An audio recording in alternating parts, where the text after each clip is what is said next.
Hello students and welcome to Principles of Foreign Exchange Part 3. So today we'll be discussing the market participants involved in foreign exchange market. Okay, so let's see. The buyer and the seller of foreign currencies are participants in foreign exchange market. This may be individual business firm, bank dealers, government or any of the institutions and foreign agency.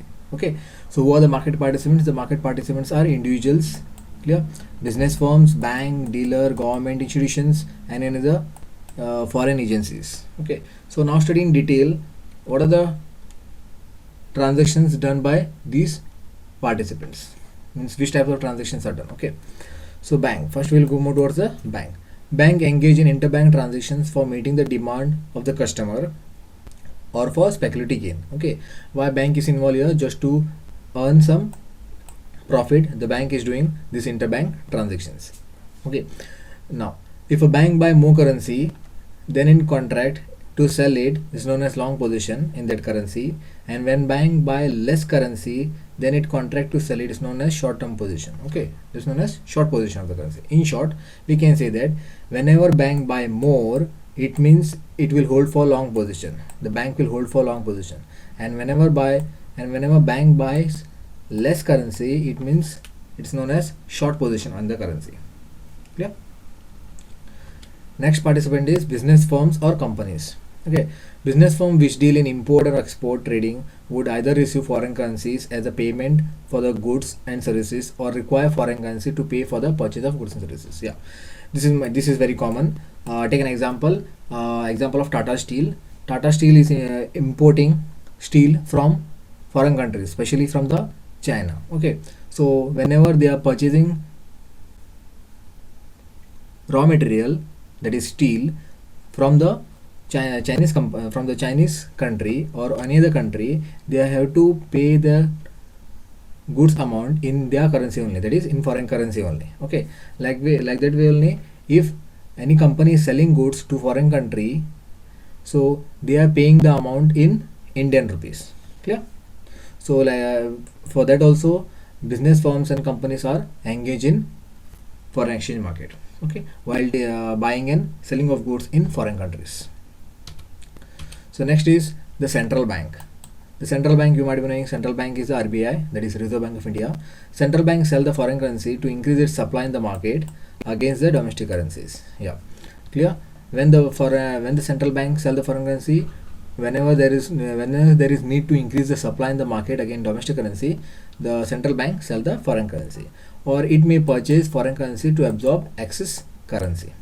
Okay, both terms are there. Whenever supply is increased again domestic currency, the company will, whenever there is need to increase in supply in the market, the company will sell the foreign currency, and whenever there is need to absorb, the central bank will purchase the foreign currency.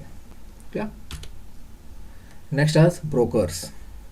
Okay, the broker, on behalf of the client, retail brokers buy and sell foreign currency. Yeah, you might be knowing very well who are the brokers. Brokers are those persons who are involved in buying and selling of foreign currency on behalf of retail customers. Okay, these brokers charge small commission on all transactions, as well as also supply some information regarding rates. What do you mean by rates? Rates means foreign exchange rate. So you might be knowing very well, whenever during the banking transaction hours, okay, during the banking transaction hour, the rate is not fixed. It is volatile in the sense it go up and down. Okay, so this type of information is also supplied by the brokers to the retail investors. This helps the retail investors when to buy and when to sell. Okay, so brokers also plays very important role for the retail customers. Okay, next is speculator and arbitrator.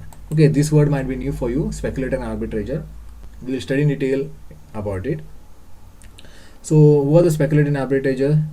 They seek to profit for trading in the market. Okay, the main aim is to also to earn the profit by doing transactions in the market. Okay, they operate the interest without any application to serve client and to ensure continuous market. Okay, so the main aim is to serve the customer, okay, with some amount of interest Okay, to ensure that there is a continuous market in the, so to ensure that there is a continuous flow of foreign currency in the market. Okay, so now who are the speculators? Speculator seeks all of the profit from exchange rate changes. Okay, so now how speculator earns profits here? Speculator earn profit when there is a change in exchange rate. Okay, whenever there is a change in exchange rate, speculator earns a profit. Okay, and how does arbitrator earns a profit? Arbitrator try to profit from simultaneous exchange rate difference in different market. Okay, here speculator involved in only one market, but arbitrator is involved in many market.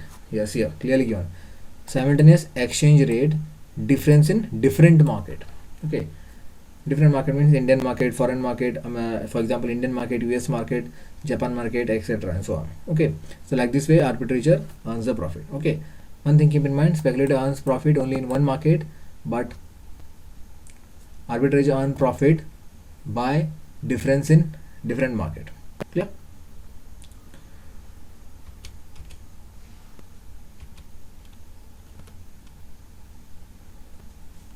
So now next.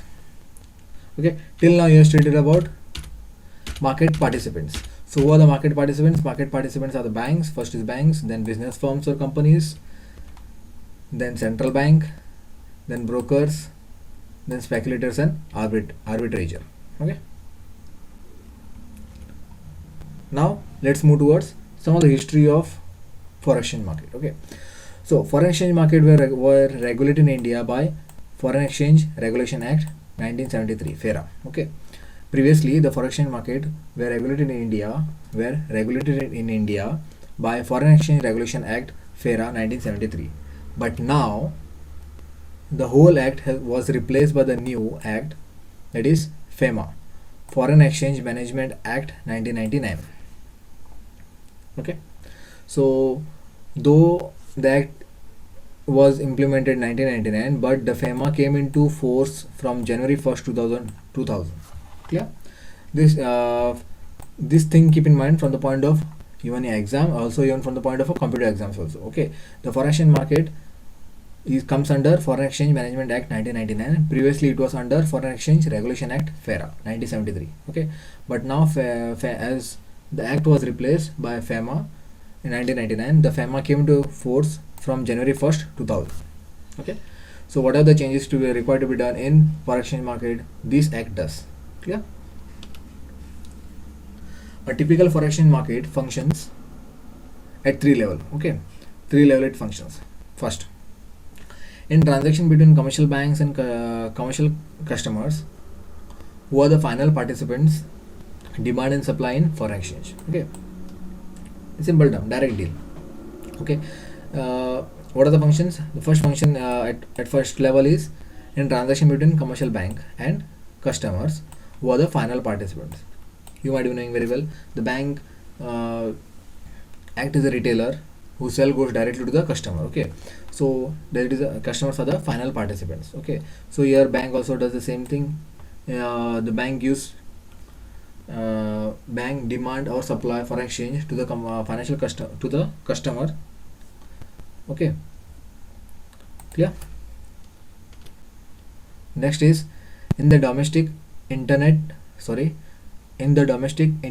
market conducted through brokers. Okay, this is the next function. In the domestic means local interbank market conducted by through brokers. Okay, brokers are conducting this type of market. Next is in the active trading in foreign exchange with the bank overseas. Overseas banks means foreign banks. Okay, so you might be knowing very well that though SBI is Indian bank, but SBI is also operating in foreign countries also. So the banks, the Indian banks which are operating in foreign banks are called as bank overseas. Clear? So these are the functions of foreign exchange market. A typical foreign exchange market functions at three level. Okay, at three level. First is direct level, bank to customer, final customer. Then interbank market conducted by the brokers, and then active trading in foreign exchange with bank overseas. Okay, so that's it for today's class. In the upcoming class we will be studying in the types of foreign exchange rates and all. Okay, thank you.